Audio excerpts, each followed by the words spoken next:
2026. Can we call the roll? Mr. Menes? Here. Present. Present. Thank you so much. So today we'll be hearing 5 candidates today. Everyone should have received everyone's, at least the application for Ms. Nelson, the resumes for our Port Authority candidates, and we will begin. So Ms. Ann Nelson, you're welcome to come up to the table, please. I have no questions at all. Just so you know. Okay.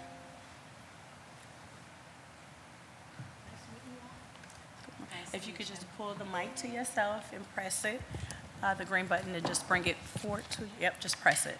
Nope, just press it once. Ann Nelson from the Cleveland Commission on Black Women and Girls.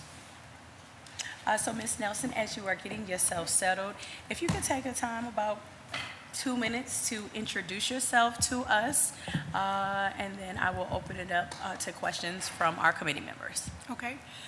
Pull the mic towards you. Thank you. I'm Ann Nelson, and I am Pull from it towards you. Pull it towards you. Okay, my name is Ann Nelson. I serve as Senior Assistant Dean at the College of Business at Cleveland State. I've been there for 25 years.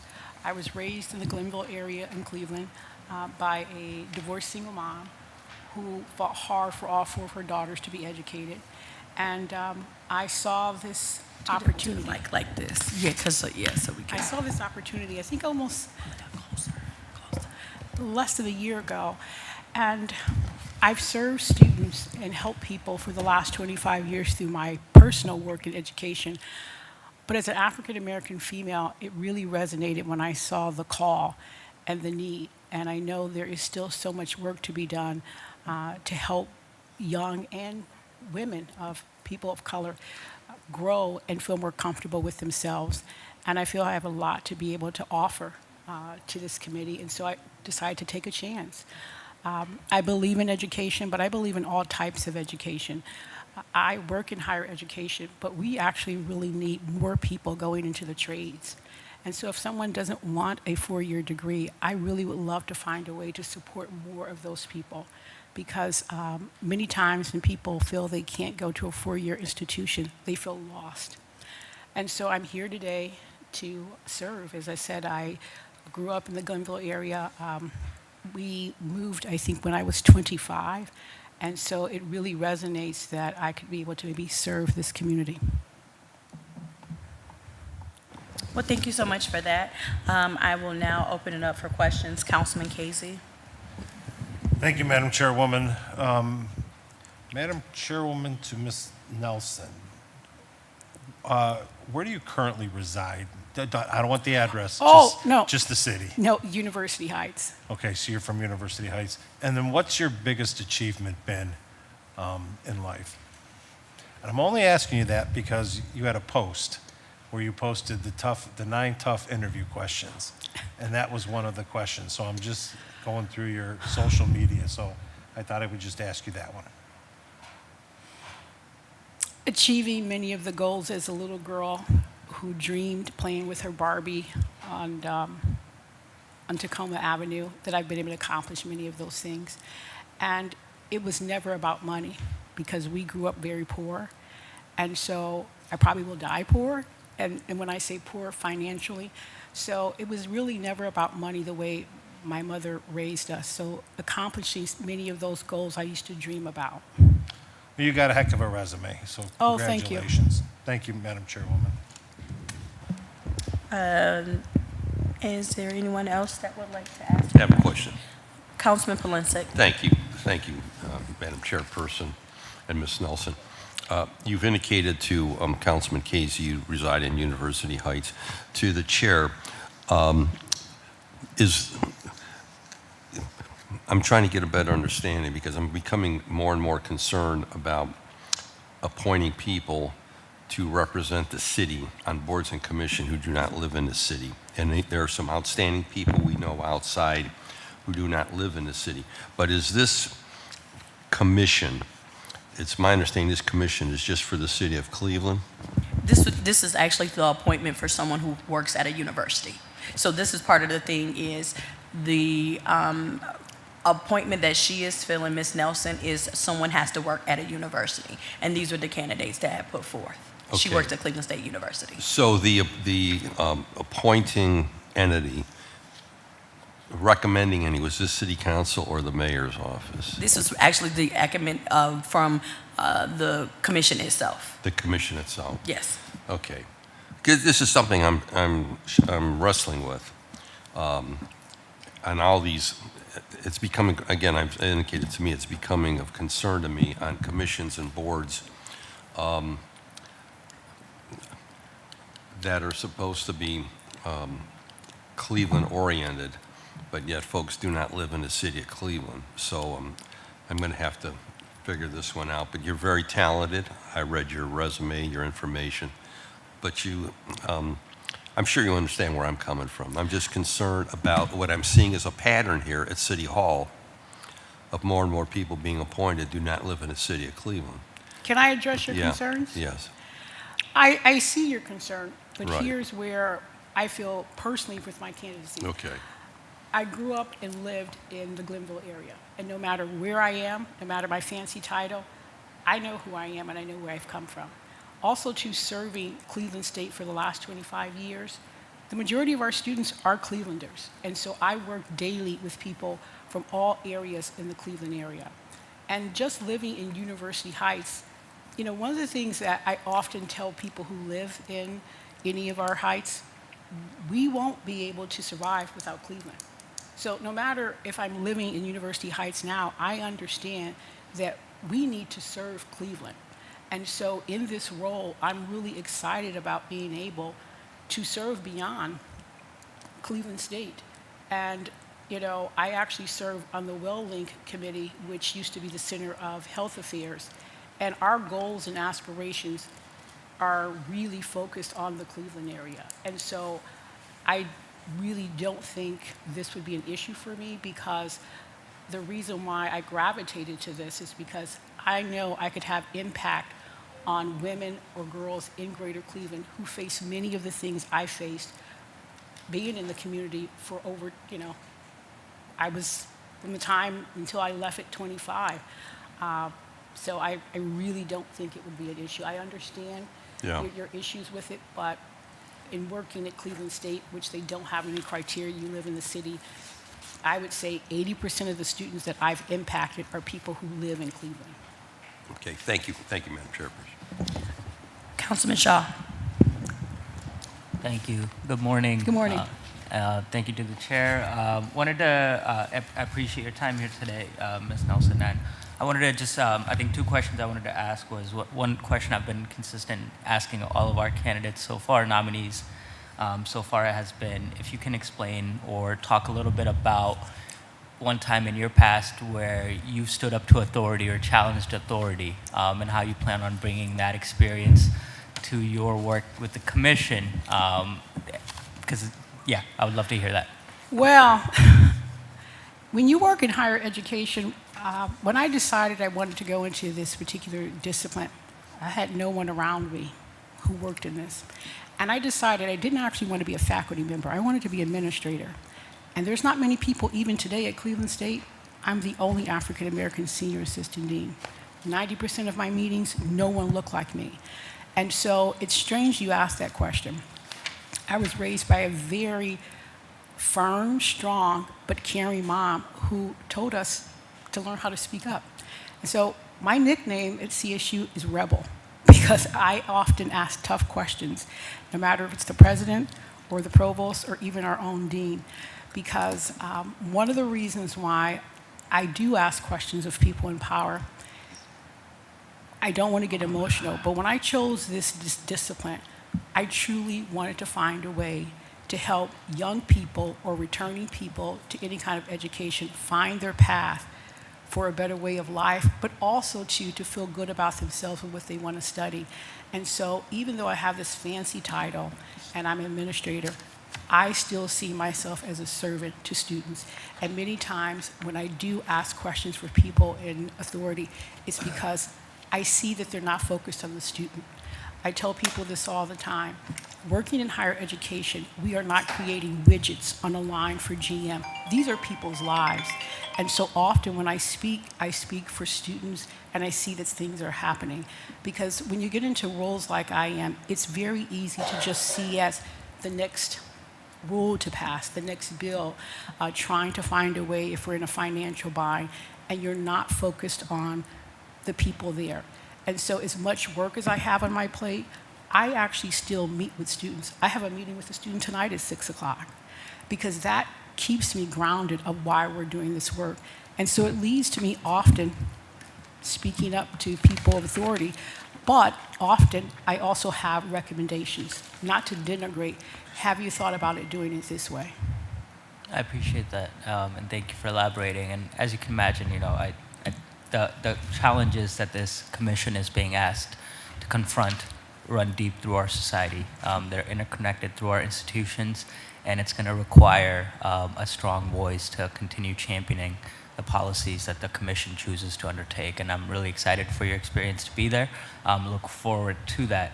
And wanted to just understand, my final question was if you could have one policy or one thing that you would have the city champion in regards to what it can help the commission on, what would that be? You could wave Okay. a magic wand If and I- it'll happen. It doesn't matter what the politics are. I would love to find a way if every school could have multiple types of people to help students. You know, even when I was at FDR in middle school, the guidance counselors seemed to only focus on students who raised their hand and say, I want to go to college. But then you have this whole group of students who either A, were not doing well academically, or B, they just didn't think about college. They felt lost often. And I still see it today, that if I speak with a young person who, if they can't afford Cleveland State and they need to go to Tri-C, they feel like something's wrong with them. So I really wish the middle schools and high schools had more representation of different types of career guidance counselors to make young people feel stronger earlier about themselves or what they're thinking. I tell this story to parents all the time because part of my duty is when a student is failing at CSU in the College of Business, they must see me. And I will see a parent devastated that they've realized that Paul had told them, I don't want to be an accountant. I actually want to be a mechanic. But their neighbor's son, Jack, went straight to John Carroll for accounting. And so now here's Paul struggling and failing at CSU because he has felt bad about being a mechanic. So if I could have this kind of change in the middle and high schools to try to inspire students earlier, but have a pathway, because for many parents and students, they do gravitate to the 4-year because they don't know any other options. And I really think middle school is really needs to more so maybe even than high schools. So that's what I wish I could have more of those types of people in all of our schools. If not, maybe there's more types of aftercare programs, but to have that exposure early and feel comfortable about yourself. Because right now, people are making decisions because of what their neighbors or what they see on TV or social media, and they don't understand about themselves because they don't want to disappoint people. Thank you. I appreciate that. And in conclusion, I'll just, I think, echo some of the concerns I know other committee members have brought up about our candidates and nominees living in the city of Cleveland. I hear your explanation on, why you're still connected to the community. The fact that, you're at Cleveland State, I think, helps assuage some of those concerns, but I retain those broader concerns and look forward to having the administration nominate more residents of Cleveland as well. But thank you for your time. Okay, and if for some reason I can't serve, I understand. Okay, but so some people had asked about I'm sorry, just a clarification. There was a question from a council member that asked how many appointments are still available on the Cleveland Commission for Black Women and Girls. There are 4 open positions. There is the one that's still open currently right now. There is a college student. There are 2 There are 2 high school students, and there are actually 2 individuals, actually 3 individuals that technically their terms have expired. And so we have to actually go through the process of actually recruiting people. So it'll be, we're trying to at least keep something because people are supposed to roll off, but So, Madam Chair, how many total on the commission? right now it's 3 open spots, 4 open spots. Yeah, but I mean total on the commission. It's a commission of 14. Okay. Yes, it's 8, 4 and 4 of, I would say 8 adults, and they're and 12, 4 younger people, 2 high school, 2 college, and then there are 3 appointments, 1 from council, 1 from the mayor himself or his appointee, and another appointee. So that's technically 15. Okay.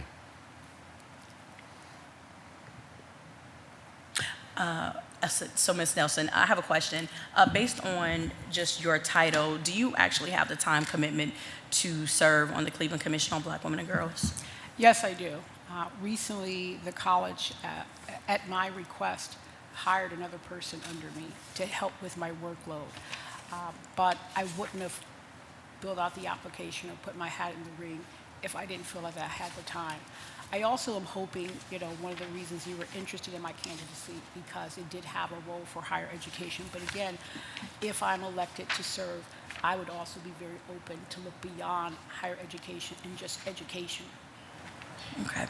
And then beyond that, what do you see could potentially be your role outside of the formal meetings?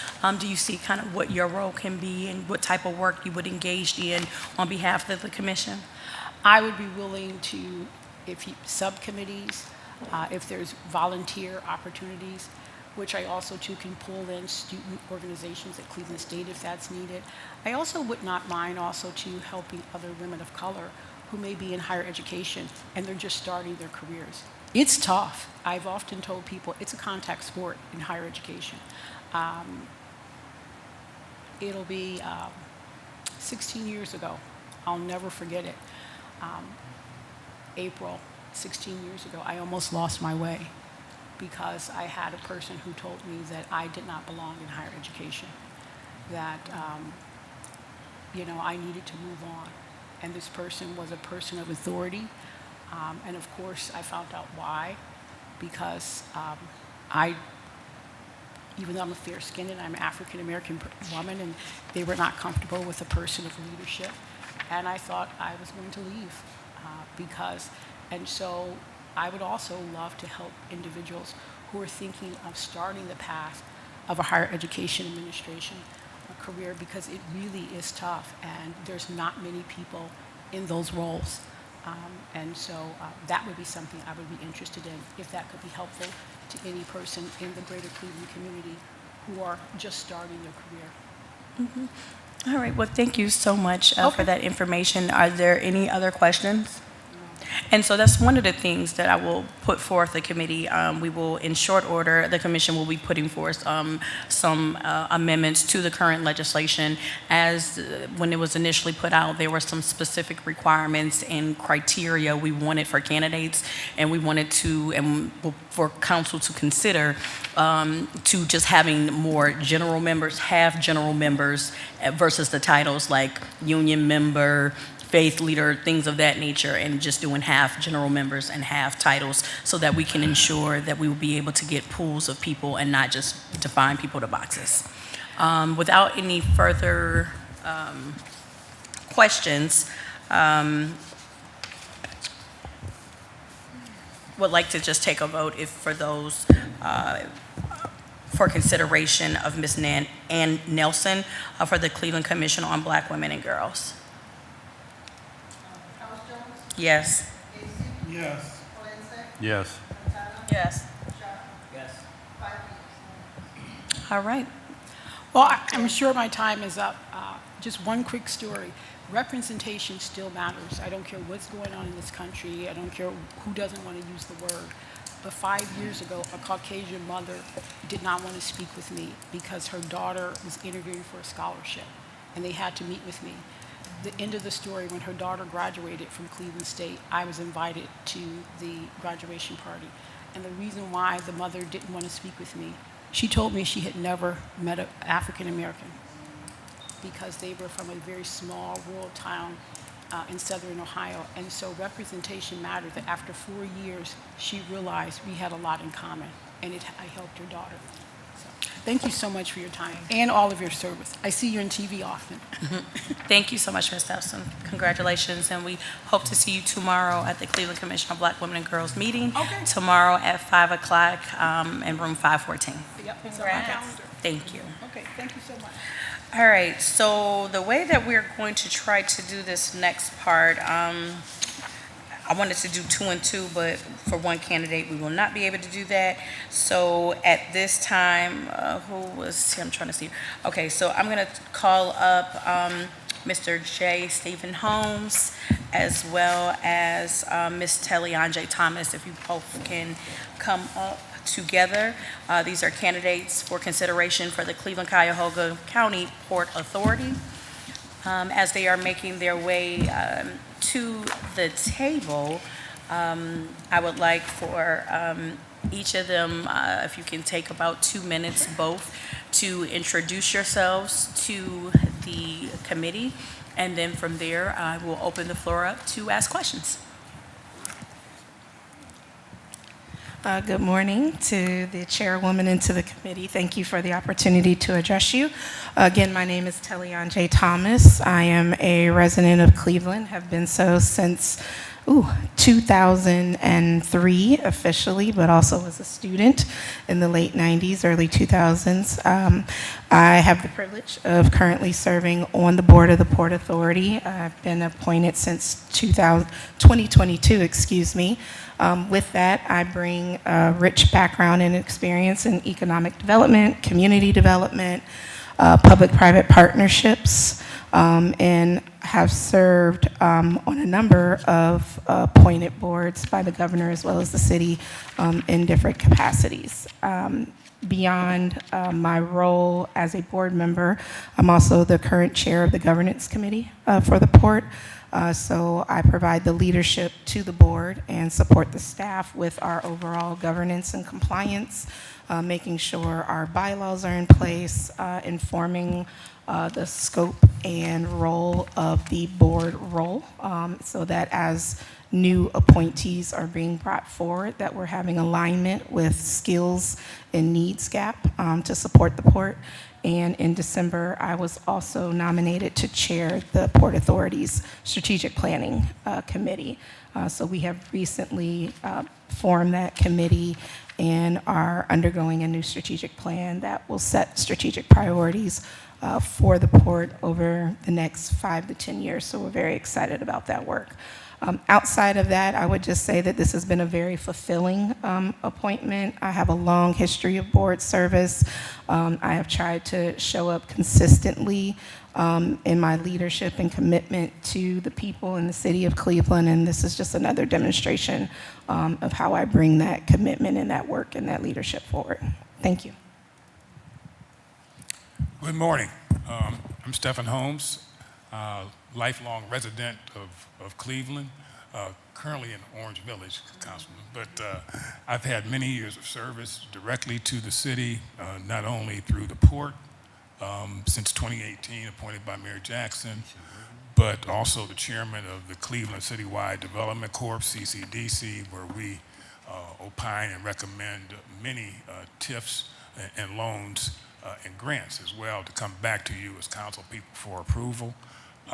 Also have been chair for the past 10 years of Fairfax Renaissance Development, FRDC. Very proud of all of those commitments, accomplished a lot with really the board members, not only at the port, but throughout the community, as well as many members that are sitting in front of me. We've had opportunity to opine and work on different projects that have basically improved the life and quality of life of the greater Clevelanders. Happy to be here. As I said, I was first appointed in 2018 by Mayor Jackson and reappointed in 2022 by Mayor Bibb. So this is my third go around with you all. All right, thank you all for that. I'm going to start at the end. Councilman Shaw, do you have any questions? Do you have any questions? Okay, Councilman Casey. Thank you, Madam Chairwoman. Madam Chairwoman, to Ms. Thomas and Mr. Holmes, your resumes are outstanding. No one is going to doubt your commitment over what you guys have done in the past. I do have some questions, though, since you're both current board members. Ms. Thomas, you actually reside in the city of Cleveland, Yes, I correct? Mr. Holmes, you reside outside of the city of Cleveland, correct? Correct. Okay. What is the stipend for the board? Those fees or stipends are set by the state, I believe, after taxes, and please don't quote me on this. I think it's roughly about $650 that a board member receives. And then it's different for officers. Do you know what the stipend is, Madam Chairwoman, through our presenters for officers, the stipend for the officers is?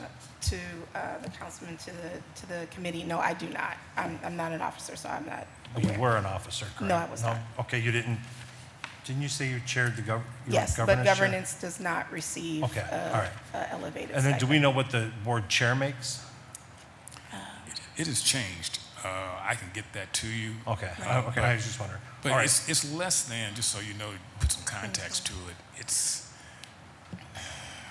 and I pause because I want to be accurate, but it's less than $1,500 a month, and that is for a chair. Well, and Madam Chairwoman, to the presenters, the reason I ask is because $7,200 a year, I believe, is what makes you eligible for PRS. Correct. Right, so as board chairs, are you making enough to be PERS eligible?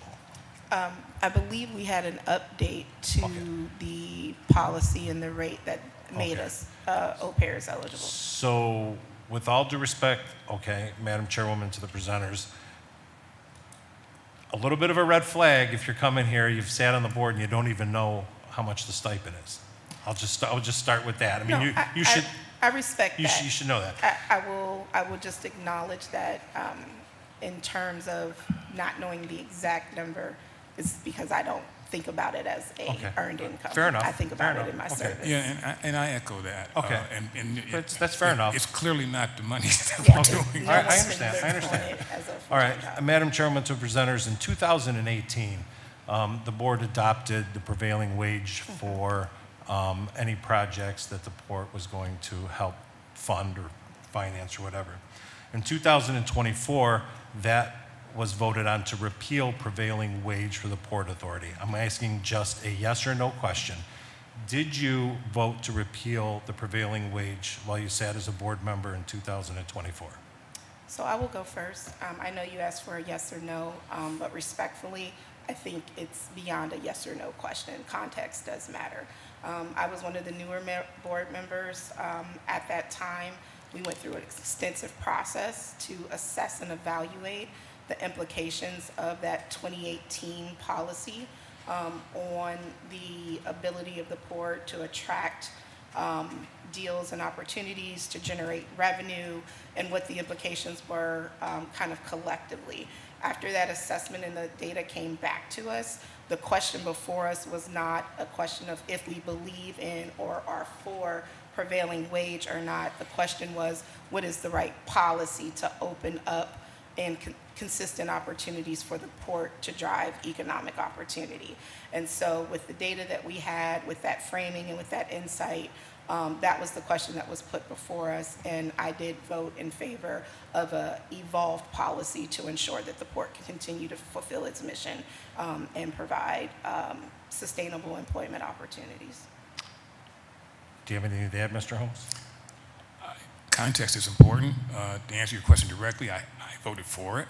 Okay. I was chair at the time. I can tell you, again, for context that she didn't add, discussions on that were over a year. For me, and I'm a banker by trade, and I dealt in the bond market as a banker, part of the reasoning behind it was for us to maintain our AA- rating. We had been given, we'll call it things to consider, for lack of better terms, by the rating agencies in terms of the number and types of deals. So part of the year-long discussion was what would make and keep the port very strong in terms of its bond rating.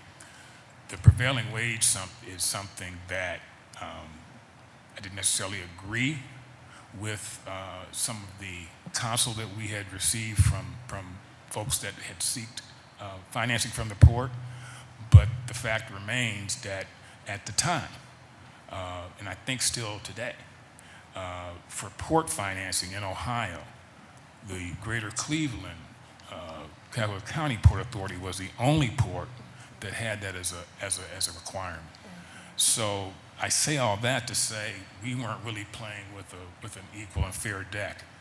Developers would come to us, decide, because of the prevailing wage that their project would be at risk, and they simply would go to either Akron,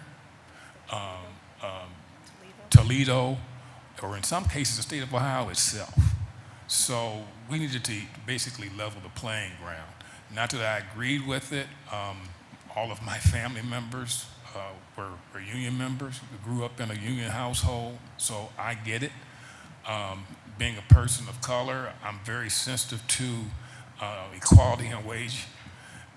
So it was really one of a business decision of how do we do best to keep our bond rating and even the playing field for like financing.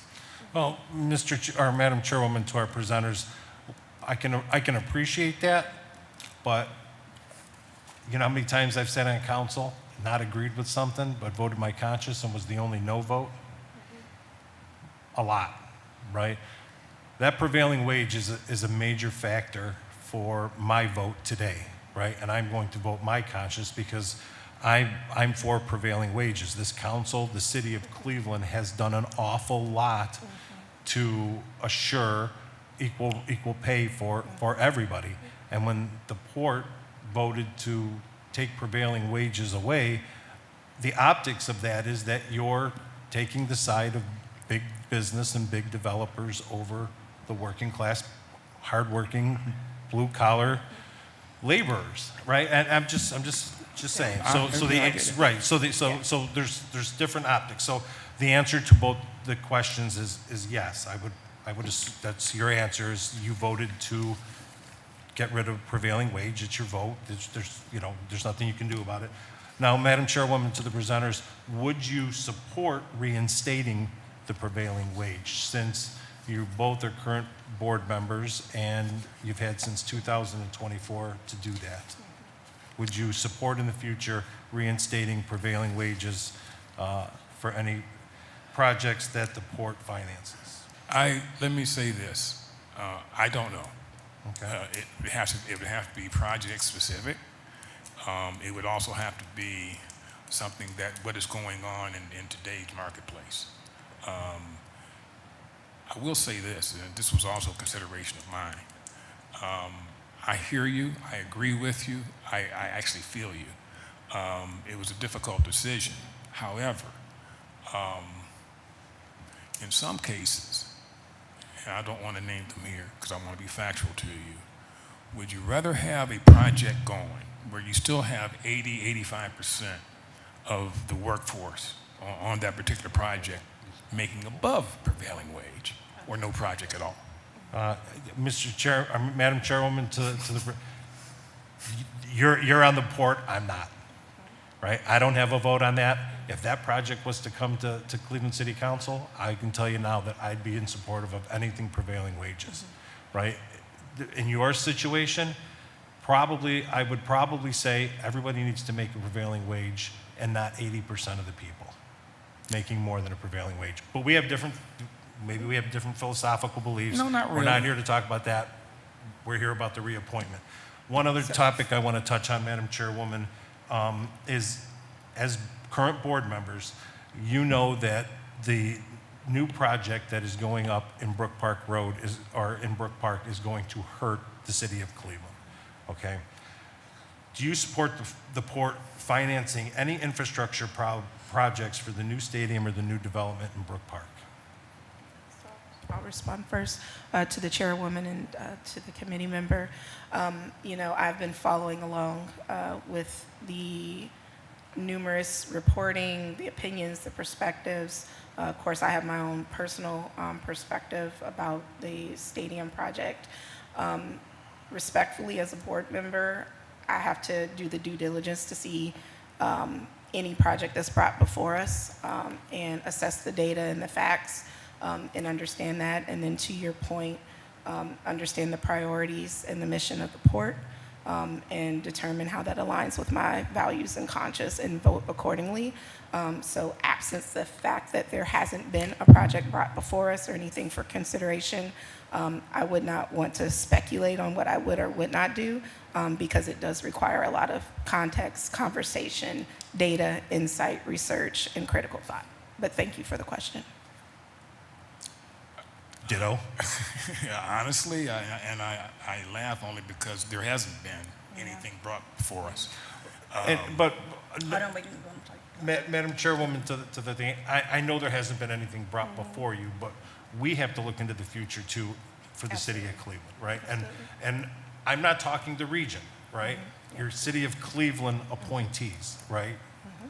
Absolutely. I understand that you're there to represent the board, but you're also there to represent the best interests of the city of Cleveland, right? As Cleveland appointees. That's why I'm asking that, because if something does come down the pike in the future, I'd like to know where the Cleveland appointees would stand in that situation, right? So did you want to elaborate any more? Or? Well, not really, because Okay. it's hard. You're asking for a philosophical question, Right. And philosophically, you're saying, are you asking, am I for or against the stadium moving from the? I didn't ask about, no, I said, are you for or against the port financing any infrastructure projects that would be a part of the new development in Brook Park, knowing that that new development is going to hurt the city of Cleveland? I'm only asking because philosophically, you already have your vote on the prevailing wage, right? So philosophically, if this is what we're here for, you know, for the appointment, we need to know that the appointees have the city of Cleveland's best interest, knowing that you still represent the port, right? I mean, I get that, but we need to make sure that our city of Cleveland appointees are looking out for the best interest of the city of Cleveland and not so much other factors. It's a tough situation, but you asked for the appointment, right? So that's, you know. Well, let me say this too. During my years on the port, I've tried to stay Switzerland. I know that some projects are political in nature. I looked at it and I tried to put myself above that, as well as have board leadership discussions above that in terms of what is best for the city of Cleveland, number one, the port, number two, and the whole economic development that, quite frankly, the city and the state have been behind. We're playing catch up. COVID didn't help. You know the state of employment in this area. You know the state of education in this area. You know the state of housing and affordable housing in this area, and they're all tied. I get it. So, you know, the question becomes, given what can happen, we have to look at it in that context. And I truly, I'm glad that you're asking these questions, and I respect your opinion. But I can't ask her a philosophical question on you know, whether I'm for or against port financing. We haven't been presented with any. Okay.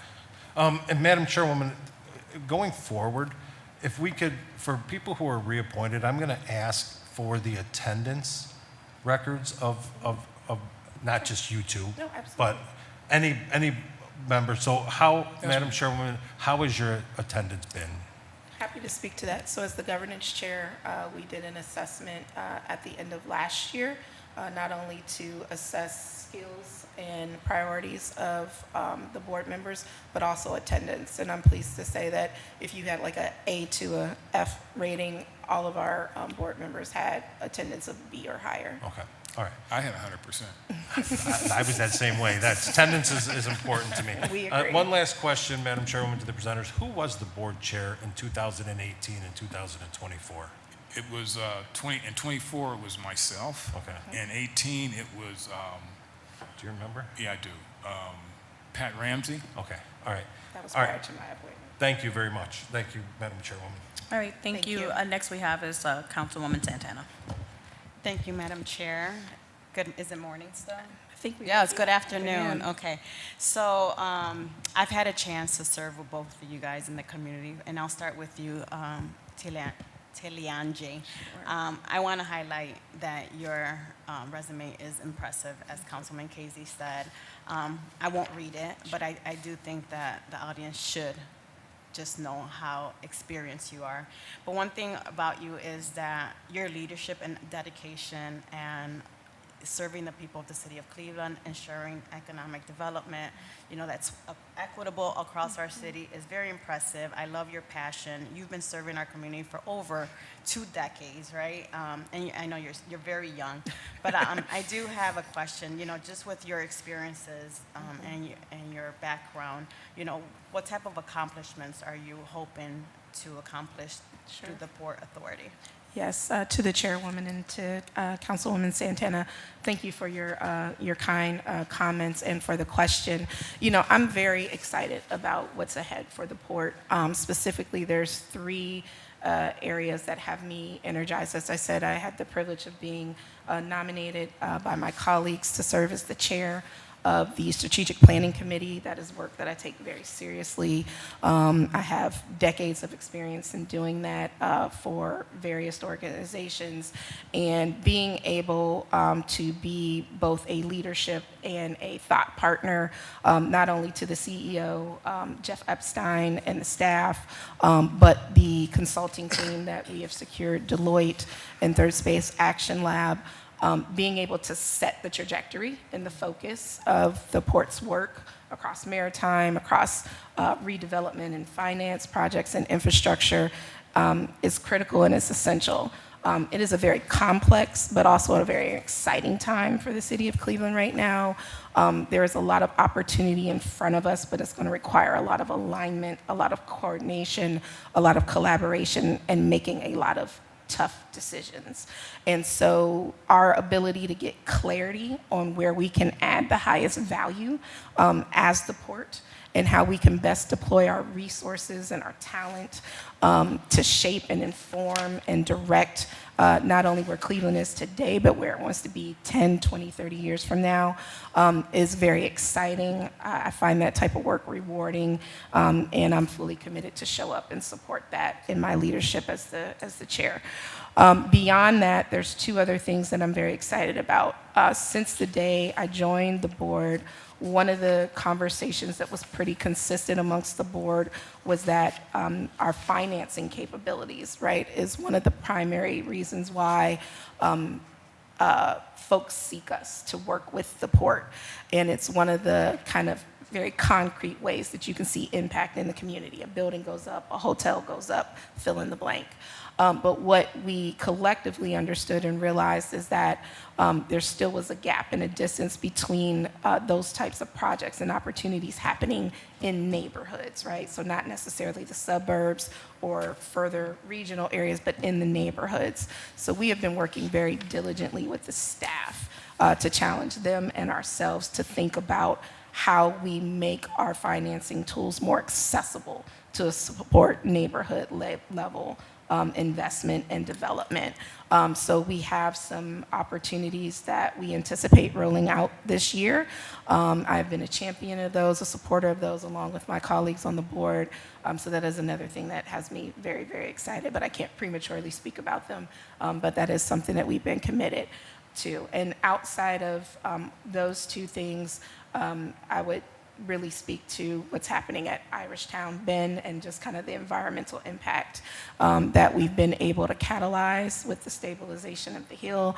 I am so excited to see people picnicking and hanging out, you know, by the river come this summer, and what the Metro Parks is going to do.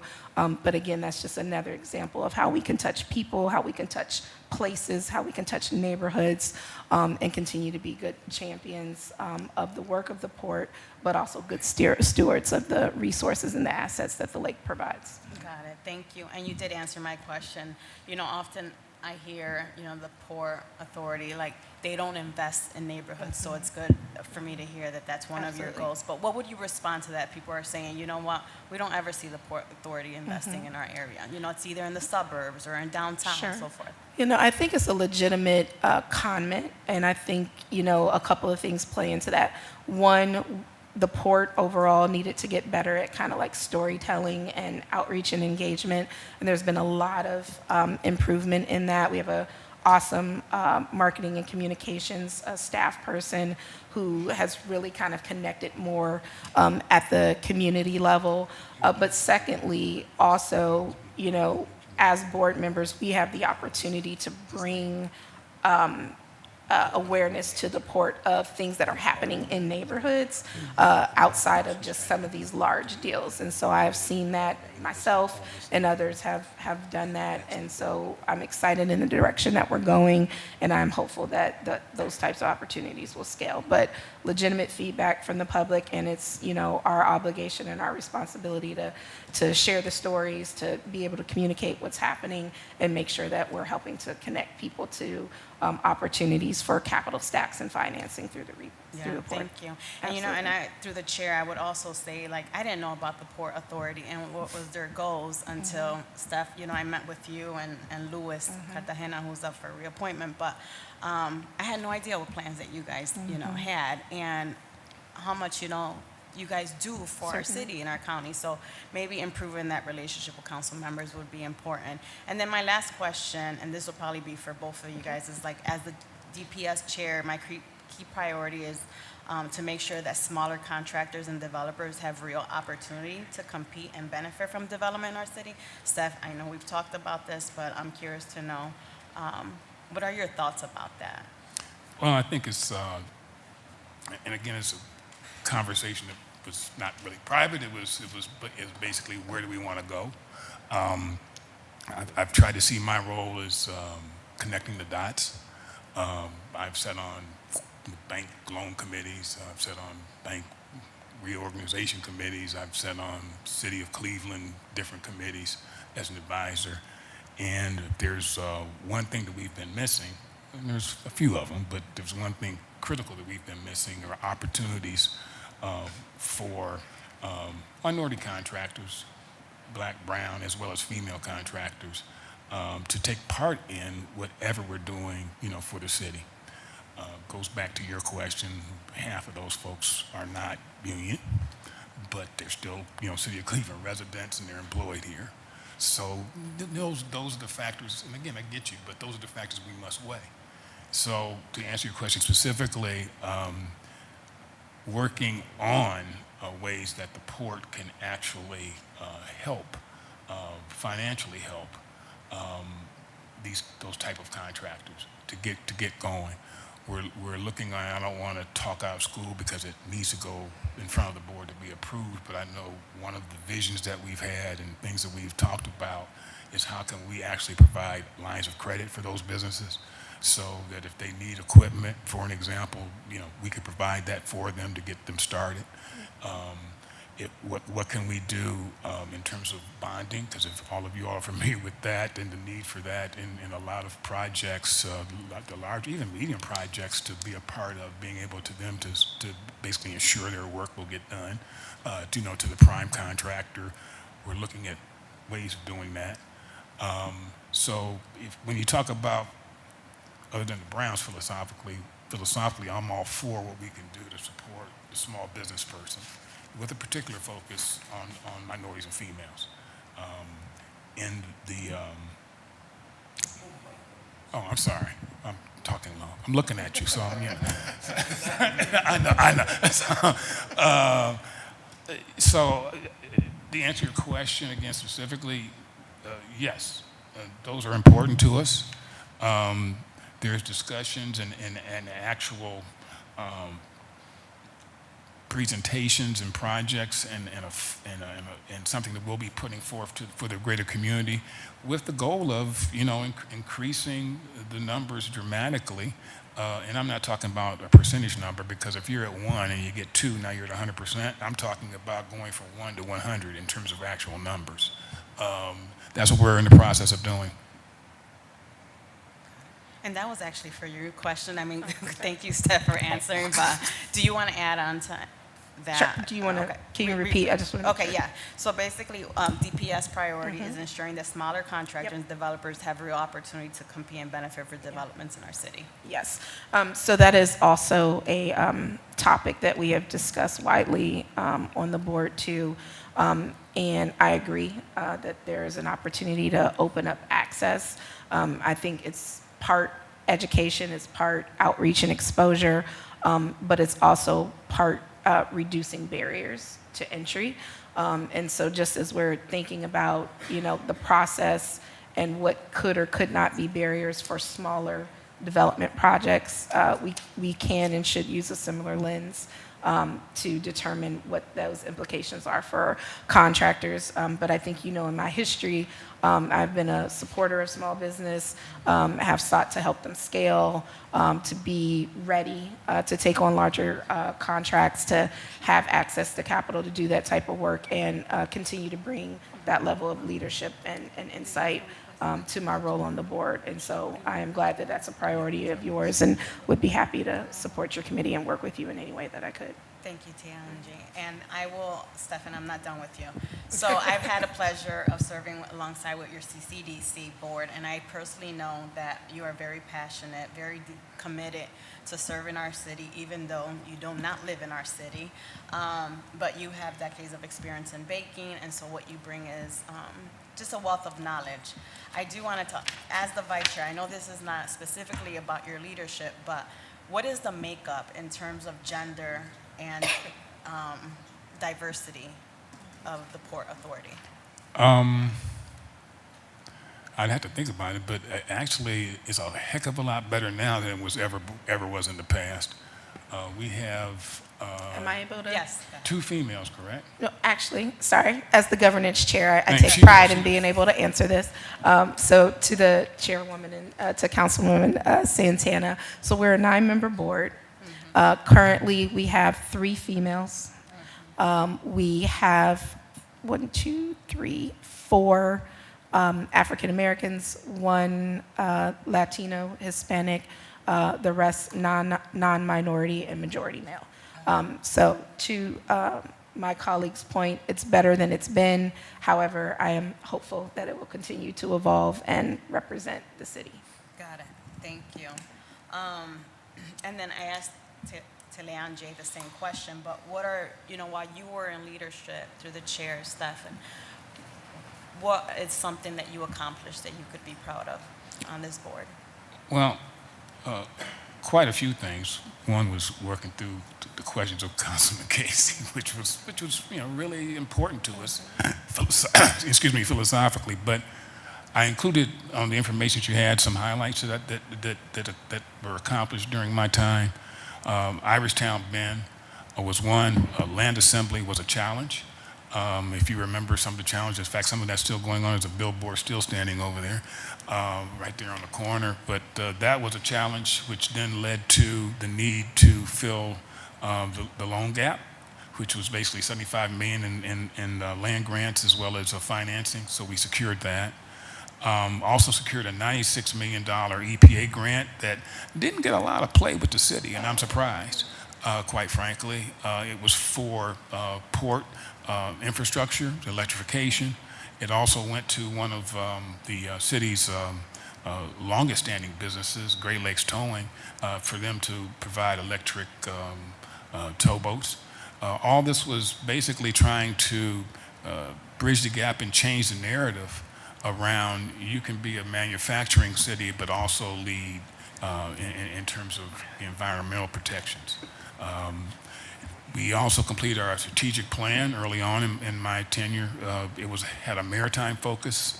As you've heard from Teleanjay, this is going to be a little bit different this year, given our leadership. It was no small thing. I don't know if any of you have ever presented to S&P, Standard & Poor's, or Fitch, any of the rating agencies in New York, but it was no small thing for us to keep our A- rating in terms of bond financing, given what was going on, which again, your question was part of that. Very proud that in 24-25 we had a record financing year. So some of the changes that we made obviously were working, where we had financing of over $350 million during that period of time. To give you some context, about $1.8 billion during my time as chair. And then we had to initiate a search for a new president. Will Freeman, the past president of the port, had been there for 14 years. He resigned in October of 24. So that was a year-long process, to get a new chair in there, or new president, I should say, of the organization. And then something that you may or may not have heard about, which is always important to me, and I didn't put it in the highlights here, but because it's still in process. But the port's everyday thing is kind of like, garbage and snow removal in the city of Cleveland. It's every day. That's what people expect. Well, it's the same thing with the port in terms of dredging and keeping the channels open for shipping. And I was surprised, and I always tell, again, to put it in context, every year, if you take Rocket Mortgage Fieldhouse, the amount of dredge material that we take out would fill from the basement to the ceiling of dredge material from the river alone. So what's going on, if you look out the window, you see these little white things out there. Those are where that dredge material is actually being fed into now. Well, it's only about 3 years, maybe 4, from being full. And so the question then becomes, where does it go? So what we've talked about is Cheers. It's actually creating an island off of 55th going up to Martin Luther King Drive.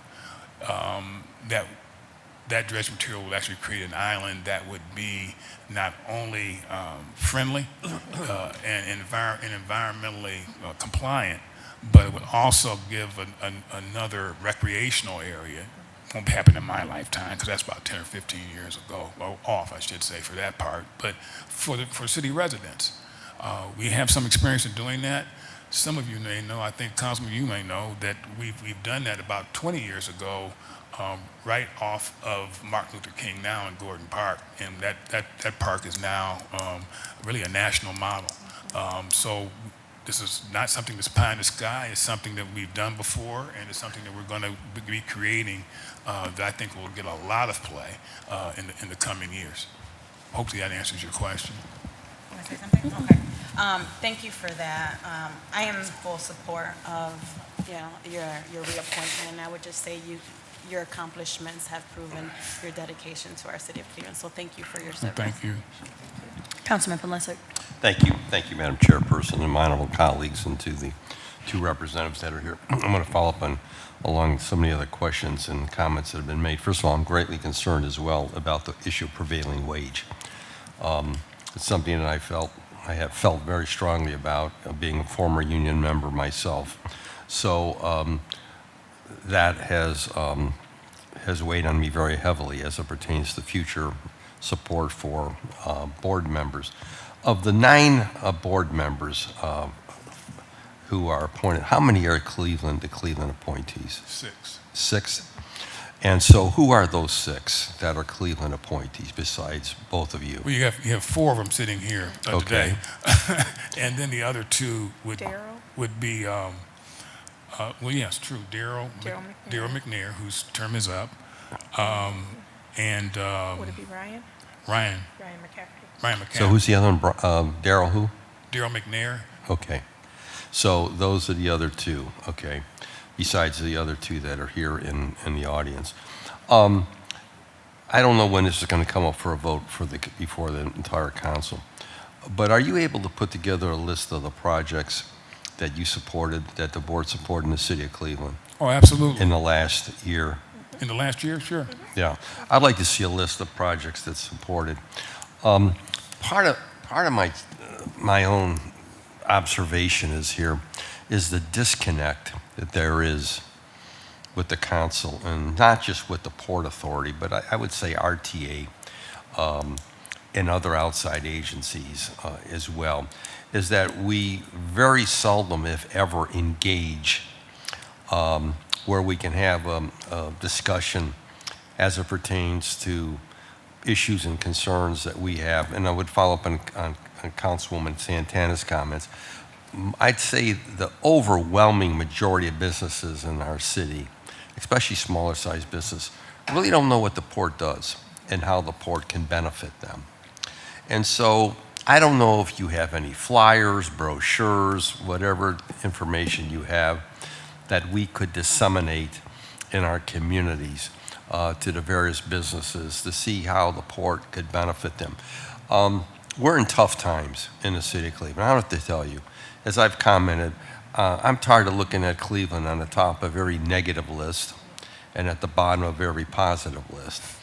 And I was just looking at some of those ratings again this last week, how we're rated and looked upon by national organizations or national articles, which really concerns me because I've never lived anyplace else. My roots are Glenville, born in Glenville neighborhood, and now live in Collinwood. So I want to see folks who are representing Cleveland to become aggressive, to become activists for us. I'm really concerned about the fact, and I'm follow up with what I'm hearing, that the port, under the present chair, is going to inject the port into the Browns issue. And I am becoming more and more parochial. I got to tell you that right now. I'm becoming more and more parochial because I keep hearing constantly we need to look upon things on a regional or metropolitan basis, and I see the benefits of that. But then every time I hear that, I turn around and I find out Cleveland gets screwed somehow, some way. And so I am becoming very protective, very aggressive when it comes to Cleveland, because I'm looking, and I can only relate to the east side of the city. And I mentioned this last night on the floor council. All I see is poverty, despair, lack of opportunity. We went from, when I came in this body, we had 33 councilmen, we have 15. The proof is in the pudding. We continue to lose every time we turn around. We lose. We're losing schools. We're losing the jail. We're losing the Browns. We're losing the stadium. We keep losing and losing, and I don't understand why people don't see the optics in that or understand the optics, but I can tell you my citizens do. So the reason why I'm saying this about the whole issue with the Browns, in Brook Park, they have no MBE, no FBE requirements, no city-based requirements, no nothing, to my knowledge. And so by going there and having the port inject themselves into that, all I do is see a continued loss for the city of Cleveland with jobs and opportunity, because there's no mandates to do anything for Cleveland once they go to Brook Park. And they're going to Brook Park, we all know that. And why the mayor supported that is beyond me. I'm just like, I'm like dumbfounded by that one, and why he supports that move. But at the end of the day, I want to see board members that are going to be aggressive on behalf of the people of the city of Cleveland and the businesses of the city of Cleveland. That's where I'm at. I mean, that's where the rubber's meeting the road with me. Because unless we have that, we're not going to change the dynamics in this city. Because we keep sliding backwards. Our population, businesses that are not staying or considering going elsewhere. So I would really like to know, and if you can provide that through the chair to us before this comes up to a vote for council, I want to see those projects that you've supported in the city of Cleveland, if there's a dollar amount associated with them or job creation. And then so I can have a better understanding. I don't know I've never worked with you, both of you, on a personal basis, even though I've had the pleasure to work with Mr. Holmes' wife in the past, your better half. So I know her over the years, known her for a long time. And so at the end of the day, I'm pro-Cleveland. And I make no apologies for that. I make no apologies for being aggressive when it comes to Cleveland. Because if I'm not, and the rest of us around this body, if we are not, we're going to continue to see what we got. Yeah. And we keep getting, and so a comment if you care. Well, no, my comment, I agree. I told you I grew up here. In Yeah. fact, close to the same age. When I was growing up, outside of New York and Chicago, I believe we were third in terms of corporate 500 Yeah. or 1,000 headquarters. Now we're searching for 3. We were actually third in the nation. Unbelievable. So that's where I remember. That's what is part of my DNA in terms of trying to, again, I just told you, connect the dots. How do we move Cleveland forward? And any plan from a business standpoint, you have to start somewhere.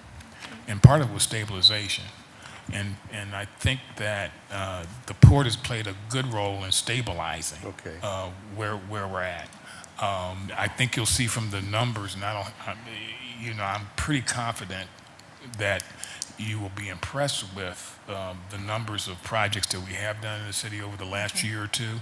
It's surprising, and it goes back to your original comment, which I can speak to.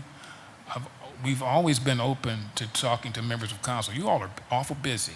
Okay. And until there's something in your particular neighborhoods, you're hard to reach. Now, that's from my perspective.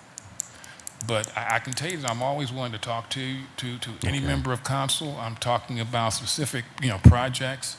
But it's a two-way street. Yes, it is. And that's why we have the majority leader sitting right next to me. So I'm going to ask her, through the council president, that we need to meet with the port through a caucus meeting to have you folks come over. Especially those who are the Cleveland representatives.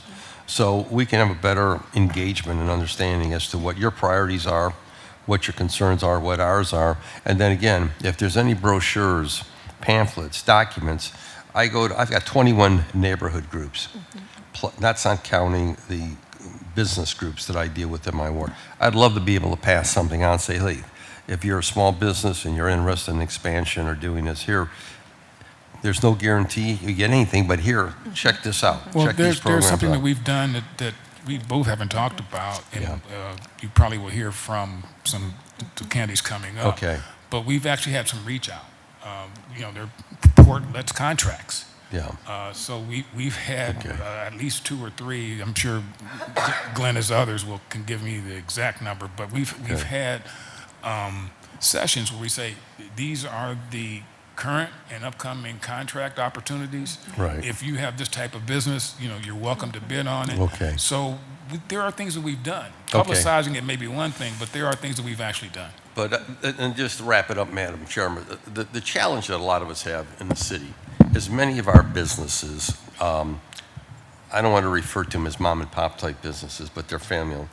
A lot of them are just trying to keep the lights on and keep the roof up over their Absolutely. head. They don't have the attorneys or the accountants to do a lot of the grunt work, what I'd call grunt work to check.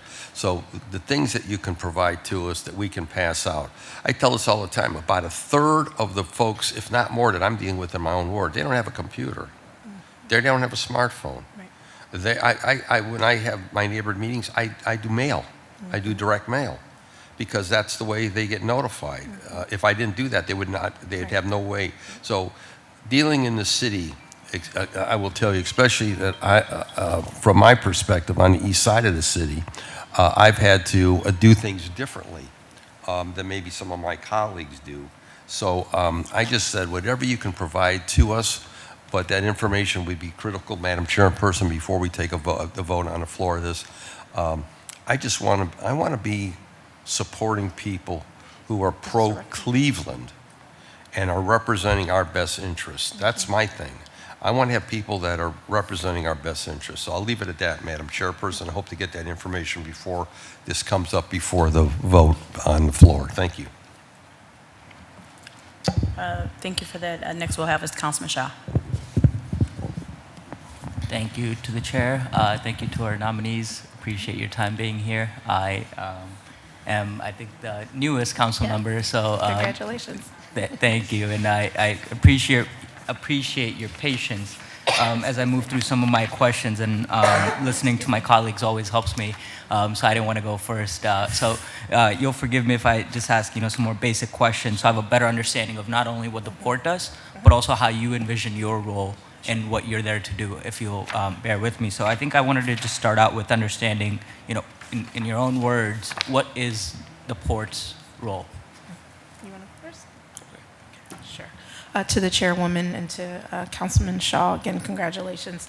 Thank you for the question. So in my own words, I would simply say that, the mission and the intent and the purpose of the port is one, to be a steward of the lakefront resource, to manage the commerce and economic activity that happens through the port. So think cargo ships, that type of exchange, to leverage and utilize public financing tools to catalyze support and scale redevelopment and public investment in projects that are going to support economic activity in the region, and to consider and work towards the preservation of our infrastructure, our natural infrastructure. So we work across, three kind of big buckets: maritime, financing, and then the infrastructure. And so beyond that, as the board members, because there is a delineation between staff, management, right, and the board, we are first and foremost oversight, right? We provide governance, compliance, ensuring that we are legally and ethically carrying out the business of the port, that we are being good stewards of the resources that come into the port, whether it's federally, state, local, generated from fees and services, and then also providing the strategic partnership and leadership to the CEO and president, setting strategic direction, being ambassadors of the port's mission, advocating for the city of Cleveland and for the region as it relates to our strategic positioning economically and otherwise. So it's a very dynamic organization. It's also unique because it's part public, part private, right? In the sense that we first and foremost exist to create a public benefit. However, we have the capacity and the capability to work and partner and collaborate in the private market space, which opens up a number of opportunities across maritime financing and infrastructure.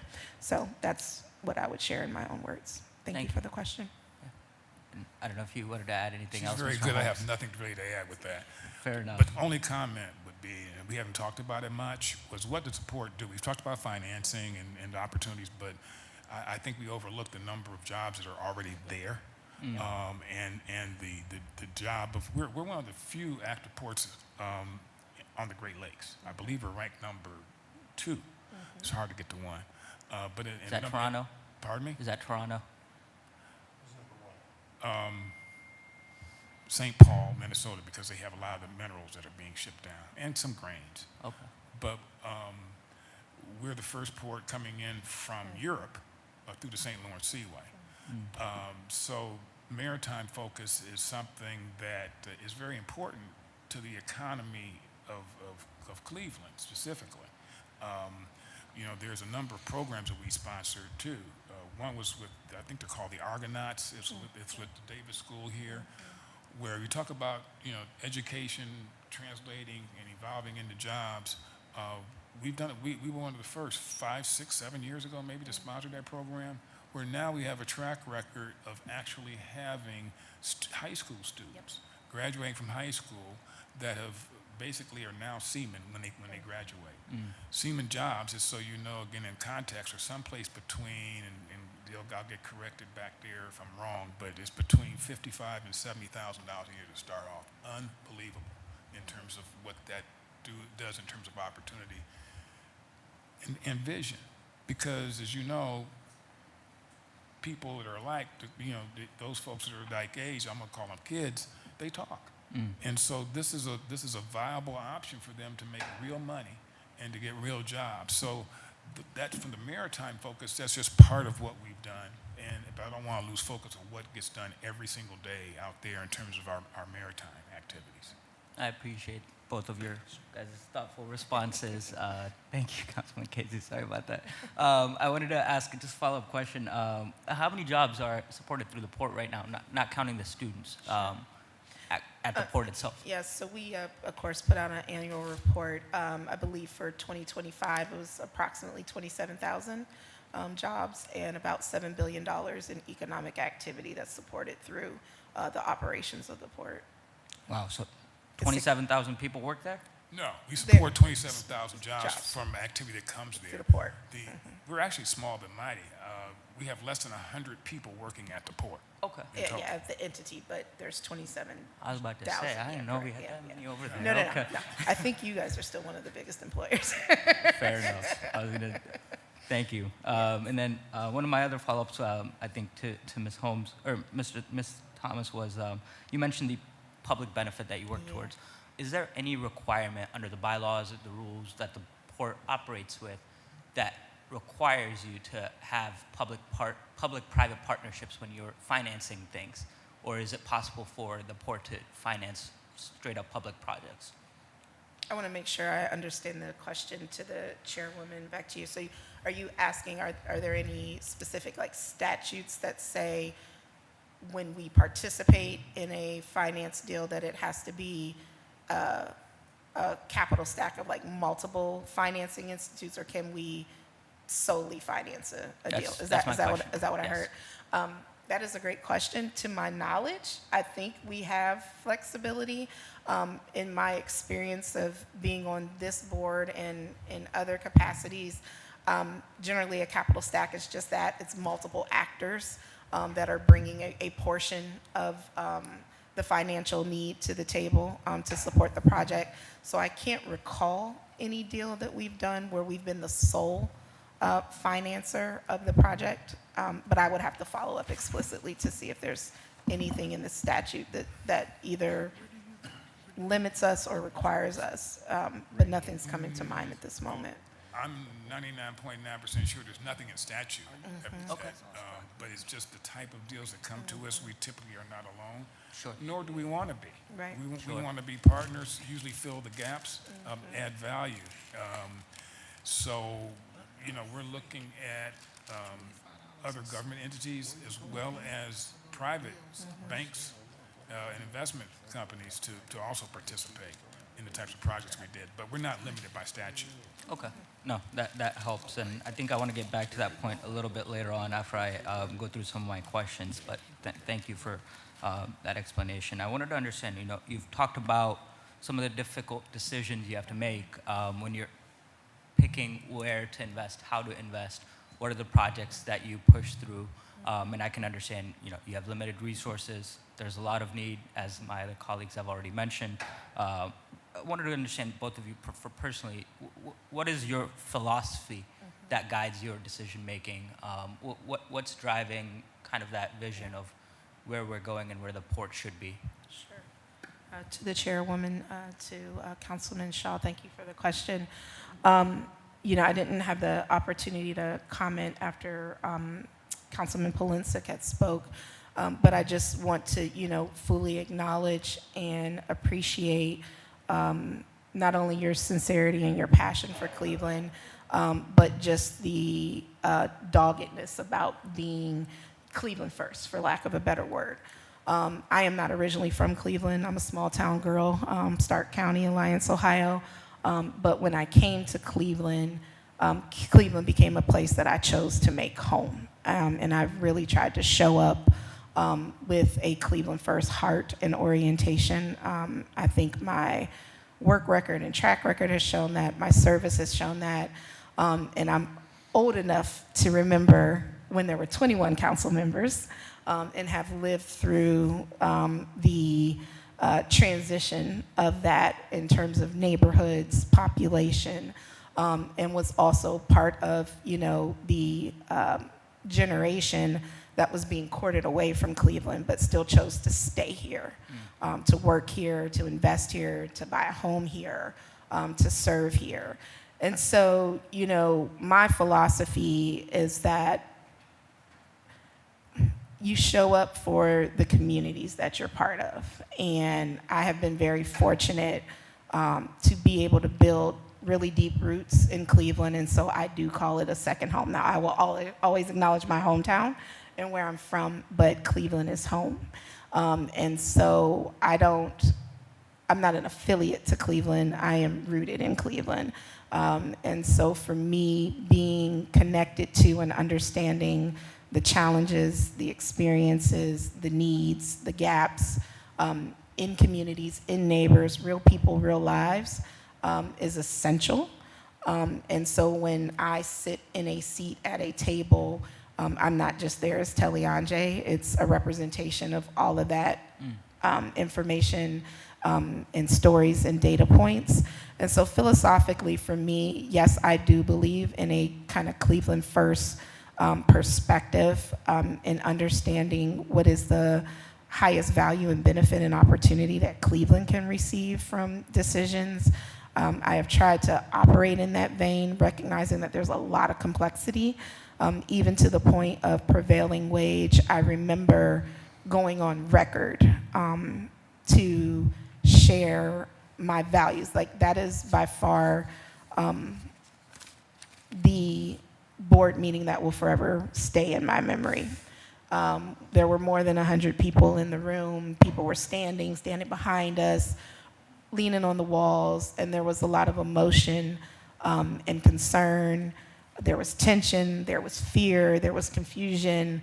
But I remember prior to the vote, just feeling compelled, not to speak in data and all of that, but just to speak from the heart. And I really wanted the Shoremen and others who were in that room to understand that in that moment, we as a board were not making a decision on if we had a value around living wages and that people should be able to feed and support their families. We absolutely believed in that, and I went on the record to articulate that. And as my colleague had, shared, it's not a zero-sum game, unfortunately, right? Where if we vote yes, then that means deals can still flow, and maybe 60, 70, 80% of those who are employed on those projects see prevailing wage, and a small minority doesn't. Now, is that fair? No. If I ruled the world and could make everything just, I would. But the challenge of saying nobody eats or everybody eats something, it's difficult and it's complex. And I suspect that with how the country is right now, what the city is facing, the complexity is going to become even more entrenched. And so it's my sincere hope that in living out our values individually and collectively, that we leave room for grace in all of this, because I don't think any of us can make perfect decisions, but we can make the best decisions in the context of the moment. And so my obligation and my commitment is to do the work, to understand the data, do the research, talk to and connect to the people, and then align that information with my values, and do what I believe is in the best interest of the city. So apologies for the long answer, but thank you for the opportunity to respond. Sure.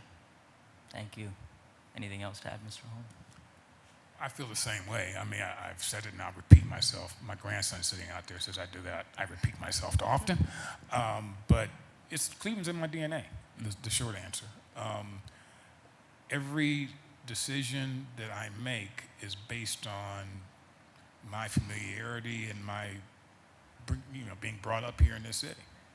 And I told Councilman Polensik, I mean, I'm old enough to remember when we were a leading city in terms of number of corporate headquarters, manufacturing productivity, and we were at least stable in our population. I'd like to see us, we've been declining, as you all know.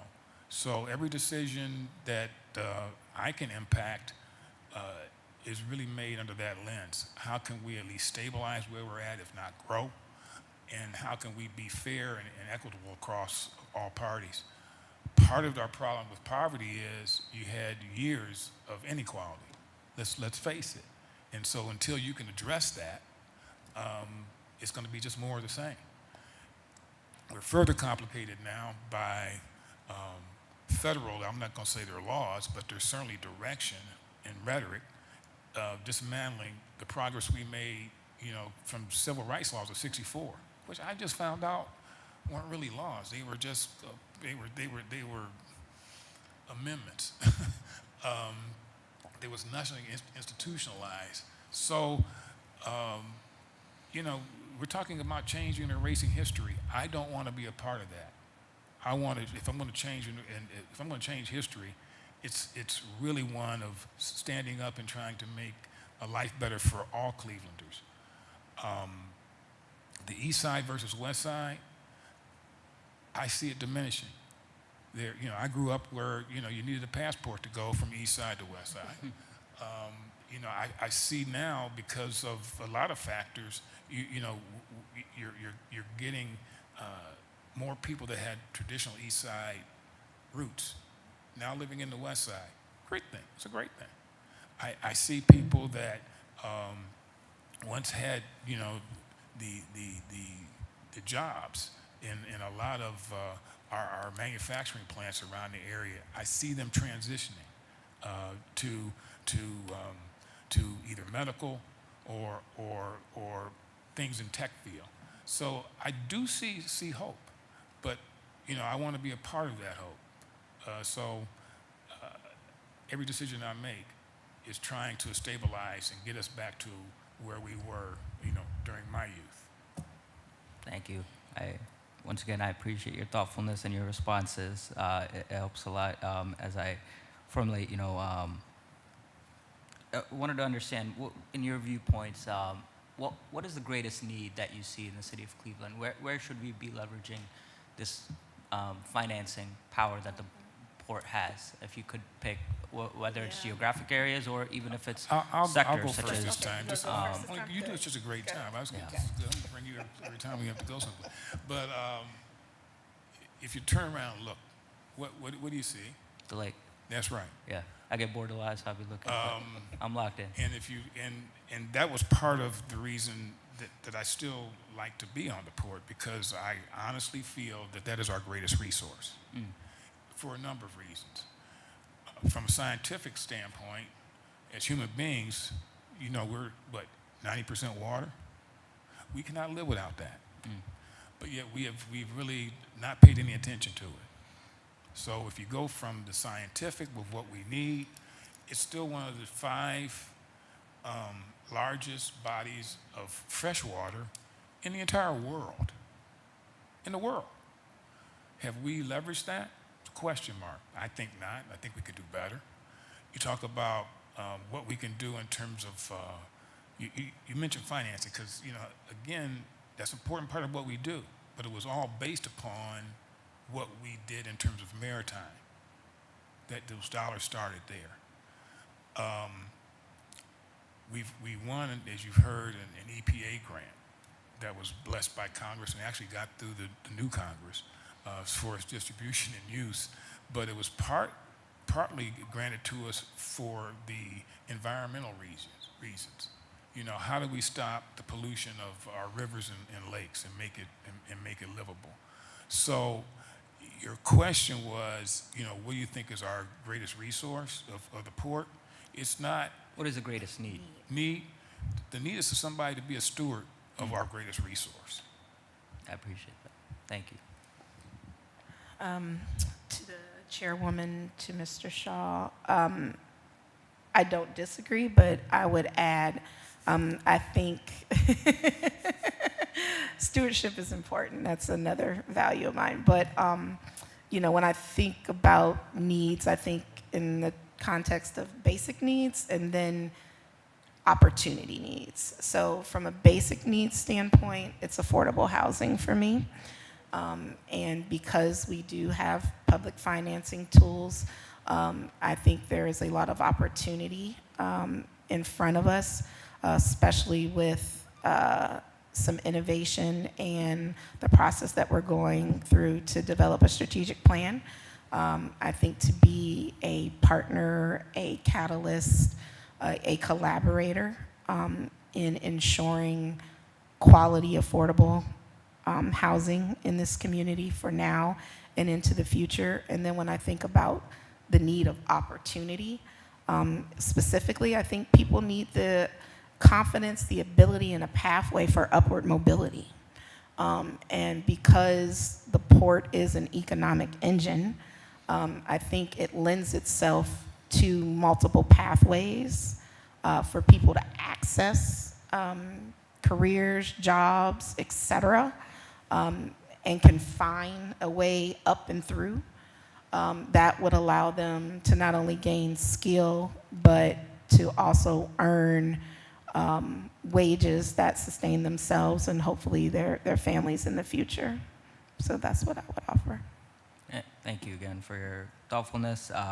My next question actually is regarding the lakefront. It is not. I got a few more. Oh, you gotta give me a heads up. Okay. Let me make this quicker then. I wanted to add some. I also echo. I think Councilman Plensic request for the financing deals that we've done in the city of Cleveland in the last few years. That would be really helpful in going forward to understand. I wanted to also understand. You know, I'm sure you saw the issues that happened that came up and why. I don't know why, but Dave Wondolowski was not put through for a nomination for the city of Cleveland because of the disagreements with the county and the city. I wanted to understand, and I found out that since then, the board has voted on him as the chair. I wanted to just understand why you believe that he was appropriate fit for that position. Well, I thought you may ask that question, or somebody would. Again, it's complicated. First of all, the issue of Mr. Wondolowski being in the paper and the nominations. And I'll be honest, I don't know him. I've never met him. So I don't know. I got nothing against him personally. Yeah. It's only what I've read in the papers. Well, you know, I've known him since 2018. We were both nominated to serve together by Mayor Frank Jackson. So I've known him, you know, since then. But the idea, in the paper is what I learned about what was going on, quite frankly. And the vote of the board, you need to understand, again, in context, most officer positions are 2 years, but by our bylaws, we elect them every year. So I guess the paper articles kind of coincided with what is our normal process. So it's really normal for our officers to serve a 2-year term. I see. So you saw it as just continuing the tradition and Correct. Continuing the 2-year terms. Correct. Thank you. And if you wanted to add anything. Yeah, sure. Quickly, as yeah, I've very been told. quickly, Sorry. yes. Thank you for the question. Clearly, that's been part of the public narrative. I, too, became aware of it through the paper. It was not something that was of discussion or brought to the board. As far as the renewal, again, I'll speak from the governance perspective. It was procedural in terms of a continuation of the terms that we had already had in place. So I would Okay. just underscore that. Thank you. And I'll wrap up, I think, with just some of my comments and that I've been formulating as I've sat here. You know, unfortunately, I think there is a real disconnect, and this is not just a comment on the port, but I think this is a broader indictment, I would say, for our civic institutions in our city. There's a disconnect between the people and our institutions. And this is something that I've found a troubling trend with this administration when we are seeing nominees more and more, that I think this trend is not, I'm looking to bridge this divide. As a union organizer and a worker, I really do find the reversing of the prevailing wage troublesome. I cannot vote for any nominees that have voted against that. I have to stand in solidarity with the workers who pushed. I was actually, my organization as the Democratic Socialists of America were one of the signed on for the letter that was advocating against that prevailing wage being reversed. Going forward, it's going to continue a race to the bottom. We see the same trend in TIFs. We see the same trend in abatements, where because we are dependent on developers for this development, I think we're incentivizing the wrong things here. And this is a philosophical disagreement that I have with the administration based on how I view capitalism and the issues with what our city is being plagued with. This is, so for me, there's a real divide here that I cannot overcome. And I believe at this point, we do need a change, not a continuity of the policies that have got us to this point. With sharing those things and really appreciating your thoughtfulness, I want to make it clear that this is not regarding anything regarding what you have said personally, but I think this is a philosophical difference that I have with this administration and the direction that we're heading in, and I will have to vote no on these nominees as well. Thank you for your time, Chairwoman. All right, we are rounding up our time. Just quickly, what was the request made of you by the mayor for your reappointment to the Port of Cleveland? To the chairwoman, I believe I first received notice roughly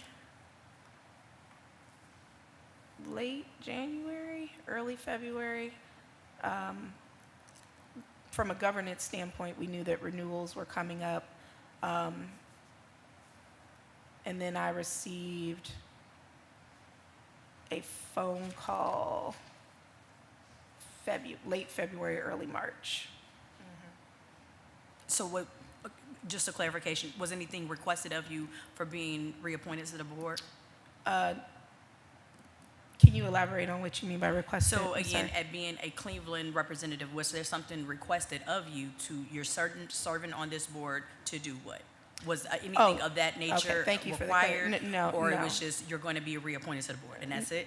It was a notification that my term was coming up, and if I was interested in continuing to serve, and that the process would ensue to submit my name for renewal. Okay. If I was asked nothing from the mayor or any of his staff about it, it was actually Chair Wondolowski who was asking would I consider doing it again. So Okay. it was, I had no comment or really no conversation Okay. with anyone. All right. Well, thank you. All right. Mr. Menes, if we could take a roll call first on Ms. Tellion J. Thomas for consideration of the mayor's appointment to the Cleveland County Port of Authority. Yes. No. Yes. Yes. No. Yes. Okay. Next up for consideration is, get the right paper. Yes, J. Stephen Holmes, for consideration for the mayor's appointment to the Cleveland County Port Authority. Yes. No. Yes. Yes. No. All right, well, your names have been submitted for consideration, and we will move forward from there. All right. Thank Thank you so much for your time. All right, so I don't know how I'm gonna do this. No, you leave it. You leave it, right? Okay, so.